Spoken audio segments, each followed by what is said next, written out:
पाकिस्तान में कोरोना की दूसरी लहर हम देख रहे हैं कि पंजे गाड़ रही है और एक हफ्ते के दौरान मुल्क में मुस्बत केसेस की शरह पहले 3% और अब 4% भी ऊपर जा चुकी है। गुज़िश्ता हफ्ते NCOC के इजलास में मुल्क भर में नए SOPs लागू करने का फैसला किया गया, जिसके तहत पब्लिक मकामात पर मास्क लाजमी करार दिया गया। और आज की खबर क्या है? आज की खबर यह कि वज़ीर आज़म की ज़ेर सदारत कौमी राब्ता कमेटी बराए कोविड-19 का इजलास कल होने जा रहा है, जिसमें अहम फैसले होने की तवक्को है। अच्छा नाज़रीन, मुल्क में कोरोना वायरस की जो पहली लहर है उसके दौरान लॉकडाउन से मुल्की मईशत को नाकाबिले तलाफी नुकसान पहुंचा था और मुल्की मुआशी शरह नमू मनफी है, जबकि अगर हम GDP की बात करें तो इसमें भी बड़ी कमी देखने में आई है। एक्सपोर्ट की बात करें, एक्सपोर्ट्स भी बुरी तरह मुतासिर हुई हैं और मुल्की कर्जों का जो हजम है वो रिकॉर्ड सतह पर भी पहुंच चुका है। पाकिस्तान इस वक्त अगर हम बात करें IMF प्रोग्राम भी ले चुका है और वर्ल्ड बैंक और एशियाई तरक्याती बैंक समेत जो दीगर मालियाती इदारे हैं उनसे भी इमदाद मिली है, लेकिन मईशत को सहारा देने के लिए ये सब इकदामात नाकाफ़ी साबित हो रहे हैं। इसलिए हुकूमत मईशत का जो पहिया है वो चालू रखने के लिए मज़ीद बैरूनी कर्जे भी लेना चाहती है। अगर मैं कर्ज़ों की बात करूँ, अगरचे कर्ज़ों के जो मौखिर होने से या फिर रीशेड्यूलिंग से जो बैरूनी अदायगी हैं उनमें कुछ रिलीफ तो हासिल हुआ है, लेकिन इतना नहीं हुआ कि मुल्क दोबारा बड़े पैमाने पर लॉकडाउन का बोझ बर्दाश्त कर सके। कोरोना वायरस की जो दूसरी लहर है इसकी खबरों ने स्टॉक मार्केट को भी शदीद मुतासिर किया है और इस हफ्ते भी मंदी का रुझान देखने में आ रहा है और कारोबारी हफ्ते के लिए जो पहले रोज़ हैं 100 इंडेक्स में 775 पॉइंट्स की कमी हुई है। ऐसे में हुकूमत की जो मुआशी टीम है उसके बाद नाजरीन क्या ऑप्शंस मौजूद हैं उस टीम के पास, जिन पर क्या गौर किया जा रहा है और क्या क्या ऑप्शंस हैं जो की जानी चाहिए, जिनको अडॉप्ट किया जाना चाहिए, इस पर बात करने के लिए मेरे साथ मुअज़्ज़िज़ मेहमान मौजूद हैं। हमारे इक़्तिसादी अमूर हैं, किसी तारुफ के मोहताज नहीं, मुज़म्मिल असलम साहब से बहुत शुक्रिया ज्वाइन करने के लिए। मुज़म्मिल असलम साहब, आपसे ये जानना चाहूँगी सबसे पहले कि अगर हुकूमत सनतों को भी लॉकडाउन करती है तो ऐसी सूरत में क्या नताइज सामने आएंगे और क्या ये ऑप्शन है भी? देखिए, पहली बात तो ये कि ये ऑप्शन बिल्कुल भी नहीं है और हमारी हुकूमत एक कामयाब स्मार्ट लॉकडाउन के तजर्बे से गुजरी है जिसको ना सिर्फ पाकिस्तान में पजीराई मिली, बाकी अमेरिका में भी एक सेनेटर थे, आपको याद होगा पिछले दिनों उन्होंने एक बात की थी कि अगर पाकिस्तान की तरह का स्मार्ट लॉकडाउन अमेरिका में लगाया जाता तो उनकी इकॉनमी को $10 ट्रिलियन के नुकसान से बचाया जा सकता था। इसी तरीके से WHO के चीफ ने भी पाकिस्तान को सराहा था।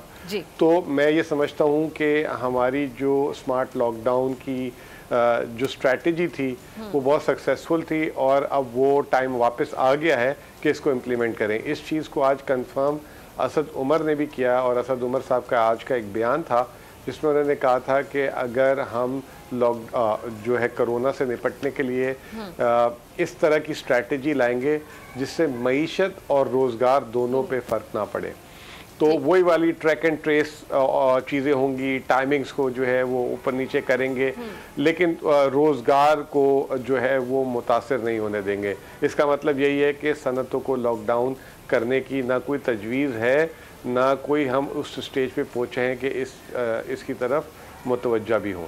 ठीक है, अच्छा आगे चलते हैं मुज़म्मिल साहब। अभी जो बैरूनी कर्ज़ों की बात होती है, बैरूनी कर्ज़ों का बोझ अगर हम देखें बढ़ता जा रहा है, हालांकि कम होना चाहिए लेकिन ये बढ़ता जा रहा है। इस बारे में हुकूमत की आपको क्या सोच नज़र आती है? हुकूमत कितनी सीरियस नज़र आती है आपको?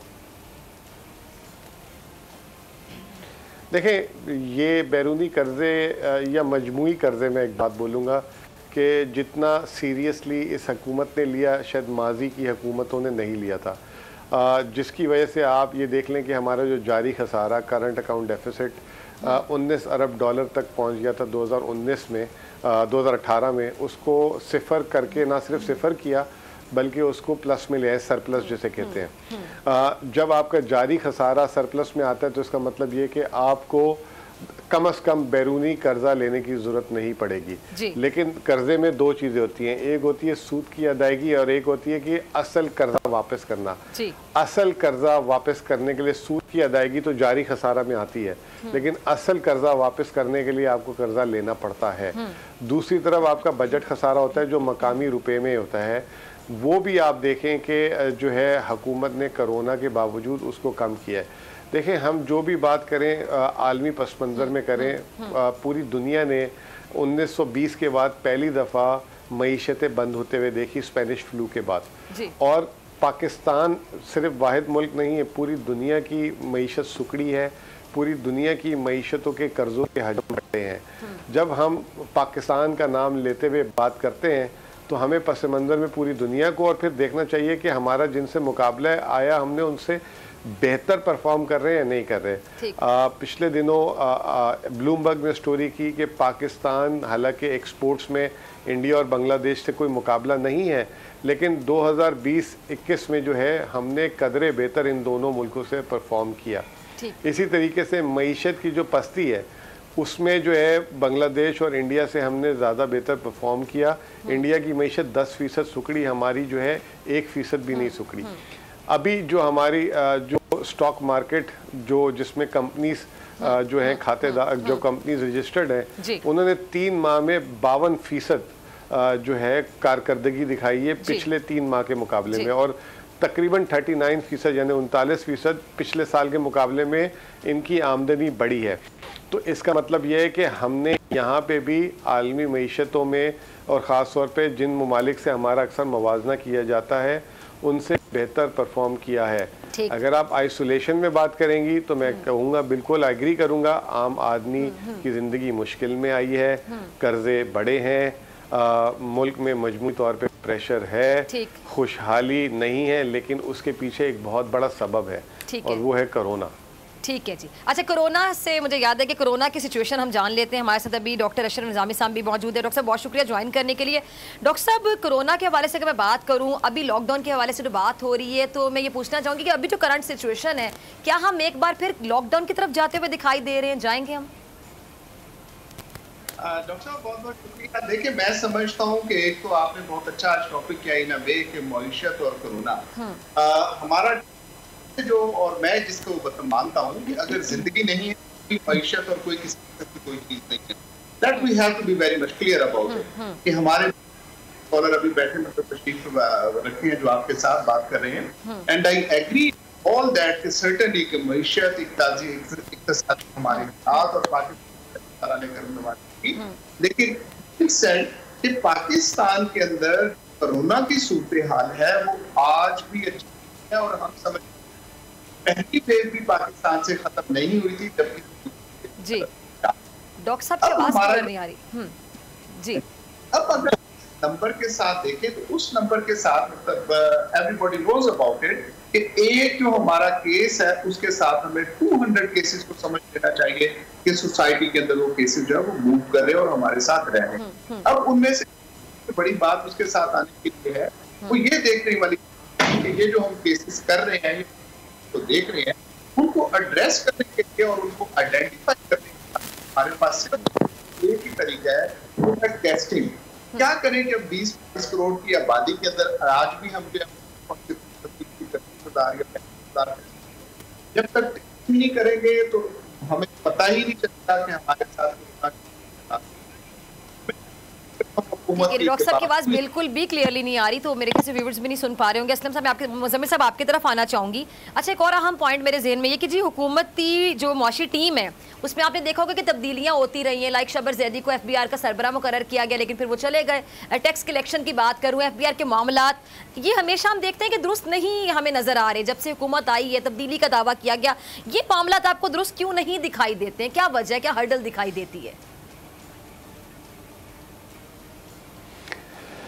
देखें, बात यह है कि जो हुकूमत का जो दायरेकार है उसके अंदर प्राइवेट सेक्टर से कोई भी शख्स को आके काम करना एक मौजज़े से कम नहीं है। जो हमारा जो जिसे कहते हैं कि ब्यूरोक्रेटिक सिस्टम है वो इतना कॉम्प्लिकेटेड है कि वो बाहर वाले बंदे को एक्सेप्ट नहीं करता, उसकी जो है चेन ऑफ कमांड को एक्सेप्ट नहीं करता, और अंदर से जो है उसको इतना ज़्यादा डिस्टर्ब किया जाता है कि वो जो है या तो भाग जाए या वो जो है मतलब कुछ वो या तो खुदकुशी कर ले। मैं तो यही कहूँगा।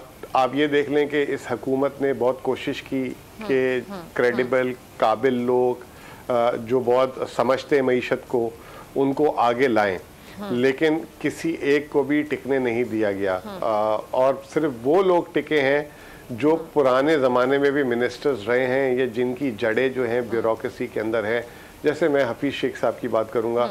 हफीज़ शेख साहब जो हैं वो पहले सिंध हुकूमत में जो है पहले मिनिस्टर थे, फिर वजारत ख़जाना में रहे पाकिस्तान की, ये तीसरी दफ़ा आए हैं।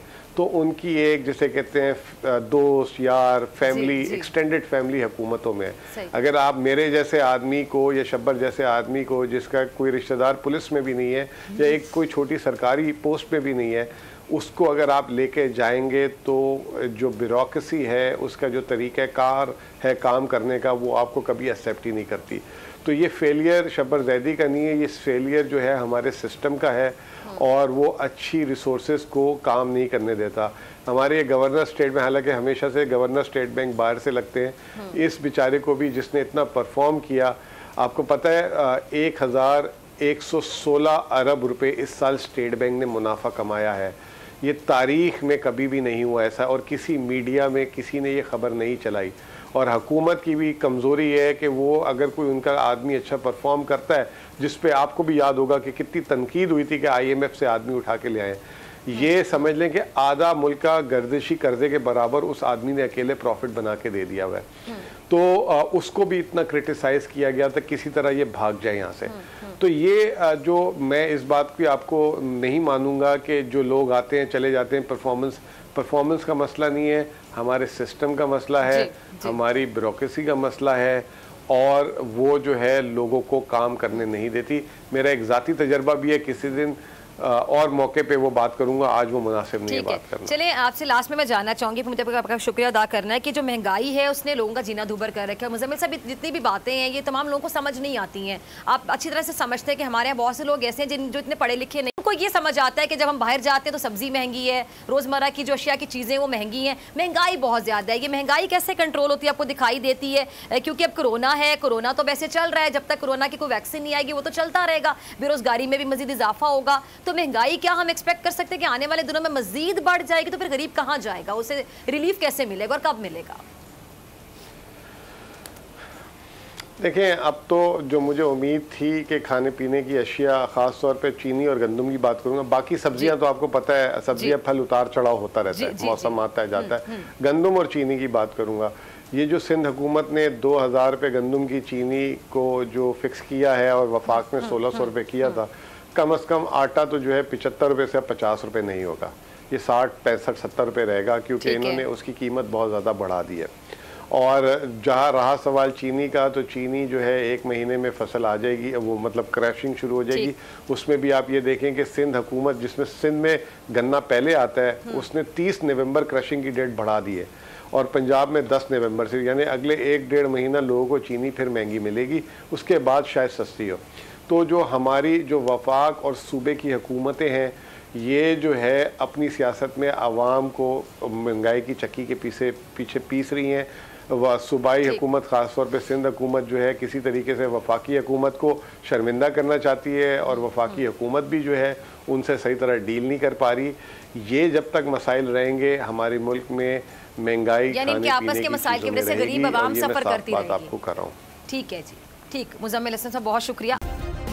सब्सक्राइब करें और बेल दबाएं ताकि कोई खबर रह न जाए।